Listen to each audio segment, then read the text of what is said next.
Back to Shanksville for just a moment. The president is still there. As we said earlier today, there's almost a haphazard notion to the way this makeshift memorial in Pennsylvania has sprung up. Just to remind you, Shanksville is a place about 245 people, I think, very much off the beaten track, taken them completely by surprise when people began to come down their back roads to see, first of all, you know, where the crash site was, and it's that, what's left of it is that great mound out there in the middle of the field. But as the president has come, there are hundreds, and in fact thousands of people have now begun to descend on Shanksville in an intermittent sort of way. Some of them, again, to repeat myself, on their way to Gettysburg in Pennsylvania, one of the great battlefields of the Civil War, and a shrine in its own way to so many people. And the president is still there, and ABC's Dan Harris is still there. Dan, what's been going on? Here, the president's still talking with about 250 immediate family members of the people who died aboard Flight 93. There was a private service in the field where that plane crashed at 10:06 a.m. 1 year ago today.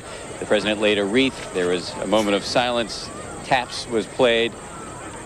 Prayers were also offered by two pastors who are relatives of people who died aboard Flight 93. The Reverend William Adderley, who I believe is the father of flight attendant C.C. Lyles, who quite famously made a call to her husband as the passengers apparently made their decision to storm the hijackers. Also, the Reverend Paul Britton, who's the brother of Marion Britton, a census worker who was on board Flight 93 as well. And as you see, the president continuing to talk with the family members. This the second time he has met with them, the first time being September 24th at the White House.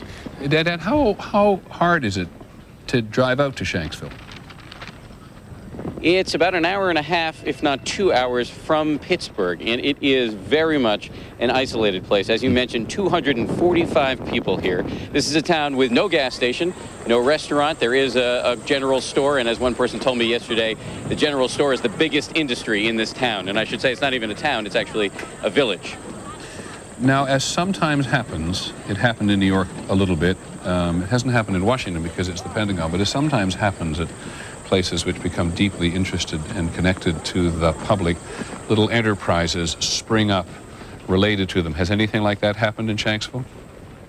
Yes, and it has been somewhat controversial. There are stands around town selling T-shirts, selling other mementos, started by people who live in the village. And there are others in the village who feel that this is crass and that it's making a profit off of tragedy. So there is mini debate brewing in this town. There's also a debate over the future of this town, given the fact that they are definitely going to have a federal monument, a historical park in their midst in the very near future, and people are concerned about development here, changing the character of the town. There's debate about whether putting up a hotel, putting in restaurants is a good thing.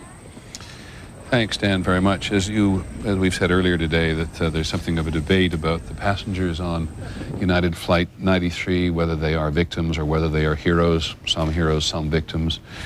And that will continue